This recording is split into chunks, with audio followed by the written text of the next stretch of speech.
তুমি যত বুঝবে তোমাকে তত বোঝানো হবে, কারণ তারা জানে তুমি তাদের বোঝানো কথায় সাড়া দেবে।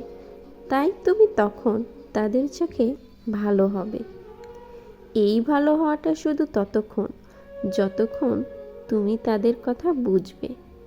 আর এইভাবে বুঝতে বুঝতে একদিন দেখবে তুমি আর তুমি নেই। এই তুমিটা হলো এক সম্পূর্ণ নতুন মানুষ, যার ইচ্ছা অনিচ্ছা চাওয়া পাওয়াতে কোনো যায় আসে না। এখন কোনো কিছু না পেলে ভালো, আপত্তি থাকে না, কিংবা পরে পেলেও কোনো যায় আসে না। আর যদি তুমি কখনো ভুলবশত না বোঝো, তখন হয়ে যাবে বেয়াদব বেহায়া, যার মাথা দিয়ে শিং গজাইছে সমাজের চোখে। কিভাবে পারলে তুমি তোমার ইচ্ছাটা চাওয়াটা মুখ ফুটে বলতে, সেটা নিয়ে তাদের মহা মাথা ব্যথা। তখন এতদিন বুঝতে থাকা সেই ভালো তুমিটা হয়ে যাবে তাদের চোখে সাথে থাকা চলারও অযোগ্য। তখন তোমার এতদিন তাদেরকে বোঝার কোনো মূল্যই থাকবে না।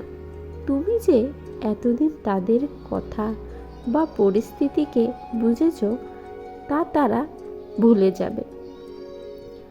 তুমি যে নিজের ভালো লাগার বিষয়গুলোর সাথে অ্যাডজাস্ট করেছ, সেটা তারা কিছুতেই বুঝতে চাইবে না। তাদের চোখে তো ওইটাই ঠিক ছিল যা তারা চেয়েছিল।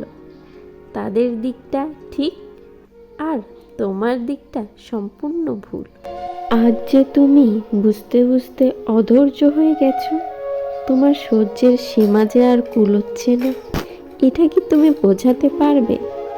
না, এটা বোঝানো সম্ভব না, এটা বোঝানো যায় না।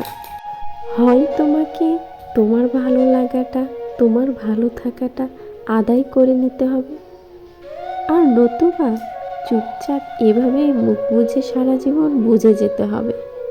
কারণ তুমি যতদিন মুক্তি না পাবে, এটা এভাবেই চলতে থাকবে, যতদিন তুমি আছো আর যতদিন পৃথিবী আছে।